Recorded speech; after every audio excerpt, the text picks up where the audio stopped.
మా latest videos కోసం మా ఈ తెలుగు న్యూస్ ఛానల్ సబ్స్క్రైబ్ చేసి గంట సింబల్ యాక్టివేట్ చేసుకోండి. చేతులతో అన్నం తినే ప్రతి ఒక్కరూ ఈ వీడియోని తప్పక చూడాలి. ఈ విషయాన్ని తప్పక తెలుసుకోవాలి. ఈ రోజుల్లో చాలామంది చేతులతో తినకుండా స్పూన్లతో తినటం అలవాటు చేసుకుంటూ ఉన్నారు. విదేశాలలో చేతులతో తినరు, స్పూన్లతోనే తింటూ ఉంటారు. ఇది విదేశీ సాంప్రదాయం.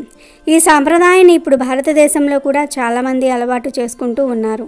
మరి చేతులతో అన్నం తింటే మంచిదా, స్పూన్లతో తింటే మంచిదా అనే విషయాన్ని ఈరోజు మనం ఈ వీడియోలో వివరంగా తెలుసుకుందాం.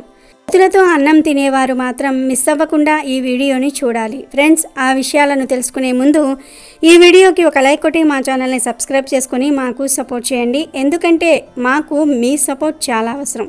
ఈ సృష్టిలో అందరూ ఒకలాగానే పుడతారు, కానీ వారి వారి అదృష్టాన్ని బట్టి, వారి వారి ప్రారంధాన్ని బట్టి కొంతమంది ధనవంతులవుతారు, మరి కొంతమంది పేదరికాన్ని అనుభవిస్తూ ఉంటారు. ధనవంతులు కూడా కొన్నిసార్లు సడన్గా పేదవారిగా మారిపోతూ ఉంటారు. దానికి కారణం మనం స్వయంగా చేసుకునే అపరాధాలే. ముఖ్యంగా భోజనం చేసేటప్పుడు చాలామంది కొన్ని తప్పులు చేస్తూ ఉంటారు. ఆ తప్పుల వలనే పేదవారిగా మారిపోతారు. చాలామంది భోజనాన్ని చేతితో కాకుండా స్పూన్లతో తింటారు. కానీ అలా స్పూన్తో భోజనం తింటే అన్నపూర్ణాదేవికి ఆగ్రహం వస్తుంది. స్పూన్లతో ఎవరైతే భోజనం చేస్తారో వారు చాలా తొందరగా తమ దగ్గర ఉన్న సంపదలను కోల్పోతారు, పేదరికంలోనికి వెళ్ళిపోతారు. అంతేకాదు, స్పూన్లతో అన్నం తింటే ఆకలి తీరినట్టు అనిపిస్తుంది, కానీ తీరదు. స్పూన్లతో భోజనం చేసేవారికి చాలా తొందరగా అనారోగ్య సమస్యలు కూడా వస్తాయి. కనుక ఎవరైనా సరే చేతితోనే అన్నం తినాలి. చేతితో అన్నం తింటేనే లక్ష్మీ కటాక్షం కలుగుతుంది. చేతితో అన్నం తినేవారికి అన్నపూర్ణాదేవి అనుగ్రహం లభిస్తుంది. ఎవరైతే ఎప్పుడూ చేతితో భోజనం చేస్తారో వారు ఆనందంగా, సంతోషంగా జీవిస్తారు. కాబట్టి ఎవరైనా సరే చేతితోనే అన్నం తినాలి. అలా తినటం వలన లక్ష్మీ అనుగ్రహం, అన్నపూర్ణాదేవి అనుగ్రహం కలుగుతుంది.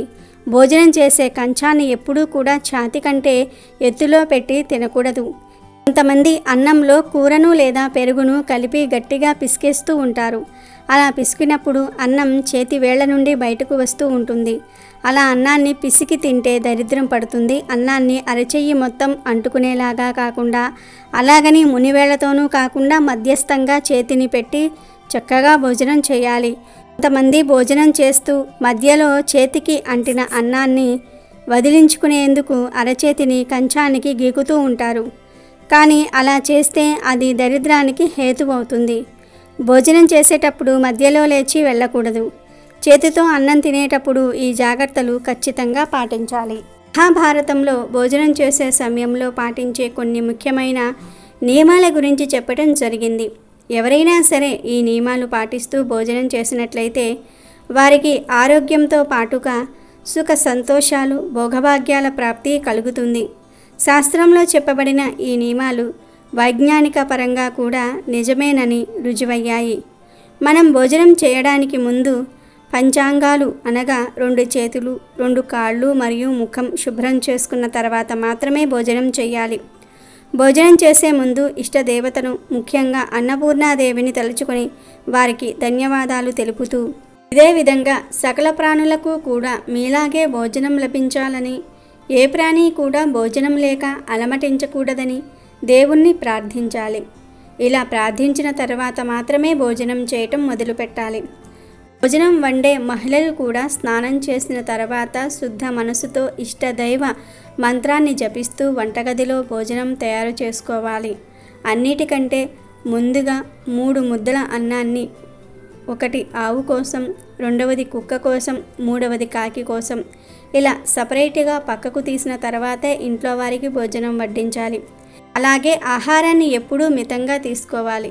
ఏ వ్యక్తి అయితే 1 పూట భోజనం చేస్తాడో ఆ వ్యక్తిని యోగి అని, 2 పూటలా భోజనం చేసే వ్యక్తిని భోగి అని పిలుస్తూ ఉంటారు. ఇక భోజనం ఏ దిశ వైపు తిరిగి చెయ్యాలంటే ఉత్తరముఖంగా కూర్చుని మాత్రమే తినాలి. దక్షిణ దిక్కు వైపు తిరిగి చేసే భోజనం అనేది ప్రేతాత్మలను ఆహ్వానిస్తుంది. పశ్చిమ దిక్కు వైపుకు తిరిగి చేసిన భోజనం వలన రోగాలు వృద్ధి చెందుతాయి.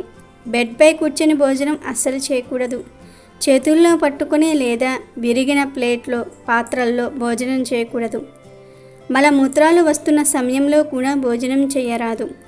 కలహాలు గొడవలు పెట్టుకుంటూ భోజనం చేయటం నిషిద్ధం. ఇవి కాకుండా ఎక్కువ చప్పుడు అలజడి ఉన్న ప్రాంతాల్లో భోజనం చేయటం నిషిద్ధం. అలాగే రావి చెట్టు కింద మరియు వటవృక్షం కింద కూర్చొని కూడా భోజనం చేయకూడదు. ఇకపోతే వడ్డించిన భోజనాన్ని ఎప్పుడూ కూడా నిందించకూడదు. అలాగే నిలబడి భోజనం చేయటం కూడా మంచిది కాదు. చెప్పులు వేసుకొని కూడా భోజనం చేయకూడదు. వేరే వ్యక్తులు వదిలేసిన భోజనాన్ని కూడా ఎప్పుడూ స్వీకరించకూడదు. సగం తిన్న పండ్లు స్వీట్లు కూడా తినరాదు. భోజనాన్ని మధ్యలో వదిలేసి లేచిన తర్వాత మళ్ళీ భోజనం చేయకూడదు. ఎలుకల ద్వారా ముట్టబడిన భోజనం ఎప్పుడూ తినకూడదు. ఋతుస్రావంలో ఉన్న స్త్రీ వడ్డించిన భోజనం, శ్రాద్ధ కర్మలు నిర్వహించినప్పుడు తీసిన అన్నం, పాచిపోయిన అన్నాన్ని, నోటితో ఊదిన భోజనాన్ని అంటే చల్లగా అవ్వడానికి నోటితో ఊదిన భోజనం కూడా తినటం మంచిది కాదు. అలాగే వెంట్రుకలు పడిన భోజనం చేయకూడదు. అగౌరవపరుస్తూ అపహేళన చేస్తూ వడ్డించిన భోజనం కూడా ఎప్పుడూ తినకూడదు. రాత్రి సమయంలో కడుపు నిండా భోజనం చేయకూడదు. భోజనం చేసే సమయంలో ఎలాంటి సమస్యల నుండి కూడా చర్చించుకోకూడదు. అస్సలు మాట్లాడకూడదు. భోజనాన్ని బాగా నమిలి మింగి తినాలి. తక్కువ మొత్తంలో భోజనం చేసే వ్యక్తికి ఆయుష్, ఆరోగ్యము, బలము, సుఖము, సుందరమైన సంతానం, మంచి సౌందర్యం ప్రాప్తిస్తుంది. భోజనం చేసిన వెంటనే కొన్ని పనులు చేయకూడదు. భోజనం చేసిన వెంటనే నీళ్లు, టీ త్రాగకూడదు. భోజనం చేసిన తర్వాత పరిగెత్తటం, కూర్చోవటం వంటి పనులు కూడా చేయకూడదు. భోజనం చేసిన తర్వాత ఎలాంటి పనులు చేయాలి అనే విషయానికి వస్తే, పగలు భోజనం చేసిన తర్వాత అటు ఇటు తిరగాలి. రాత్రి భోజనం చేసిన తర్వాత కనీసం 100 అడుగులు వేసిన తర్వాత ఎడమ వైపుకు తిరిగి పడుకోవటం వలన భోజనం అనేది త్వరగా జీర్ణమవుతుంది. భోజనం చేసిన గంట తర్వాత పాలు త్రాగటం వలన లేదా పండ్లు తినటం వలన భోజనం త్వరగా జీర్ణమవుతుంది. అంతేకాదు, మహాభారతంలో భీష్ముడు ధర్మరాజుకు భోజనం గురించి కొన్ని నియమాలు చెప్పాడు. అవేమిటంటే, భోజనం కోసం ఆహార పదార్థాలు వడ్డించిన ప్లేట్ను ఎవరైనా దాటితే అటువంటి ఆహారం బురదల కలుషితమైనదిగా మారుతుంది. అటువంటి ఆహారాన్ని జంతువులకు పెట్టేయాలి కానీ తినకూడదు. అలాగే వెంట్రుకలు వచ్చిన ఆహారాన్ని తినకూడదు. అలా తింటే ఇంట్లో ధన నష్టం వాటిల్లుతుంది.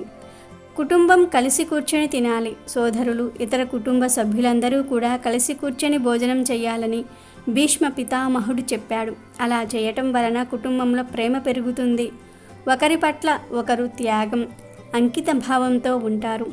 కుటుంబం అభివృద్ధి బాటలో పయనిస్తుంది. కుటుంబ సభ్యులందరి ఆరోగ్యం కూడా మెరుగ్గా ఉంటుంది. కుటుంబమంతా కలిసి భోజనం చేయాలి, కానీ భార్యాభర్తలు ఒకే ప్లేట్లో భోజనం చేయకూడదు. అలా చేస్తే ప్రేమ పెరుగుతుందనేది నిజం. భీష్మ పితామహులు ఈ విషయాన్ని బాగా అర్థం చేసుకున్నారు. కుటుంబానికి సంబంధించి ప్రతి వ్యక్తికి అనేక విధులు ఉంటాయి. ఆ విధులను నిజాయితీగా నిర్వర్తించాలంటే, కుటుంబాన్ని ఐక్యంగా ఉంచాలంటే భార్యతో కలిసి ప్లేట్లో భోజనం చేయకూడదు. ఎందుకంటే భార్యతో కలిసి ఒక ప్లేట్లో ఆహారం తీసుకోవటం ద్వారా కుటుంబంలోని ఇతర సంబంధాలతో పోలిస్తే భర్తకు భార్యపై ప్రేమ మరింత అధికమవుతుంది. అంతేకాదు, భార్య మనసుపై తీవ్ర ప్రభావం చూపిస్తుంది. అప్పుడు భర్త తప్పు ఒప్పుల మధ్య తేడా గుర్తించలేడు. అలా ఒకే కంచంలో అన్నం తిన్న భర్త భార్యకు అడిక్ట్ అవుతాడు. భార్య ప్రేమ ముఖ్యమని అనుకుంటాడు. అది కుటుంబంలో కలహాలకు కారణమవుతుంది. కనుక భార్యతో కలిసి ఒక్కో ప్లేట్లో భోజనం చేయకూడదని భీష్ముడు చెప్పారు. అమెజాన్లో బెస్ట్ డిస్కౌంట్స్ కోసం వీడియో డిస్క్రిప్షన్లో లింకు ఉంది, చూడండి. అలాగే మా టెలిగ్రామ్ ఛానల్ సబ్స్క్రైబ్ చేసుకోండి.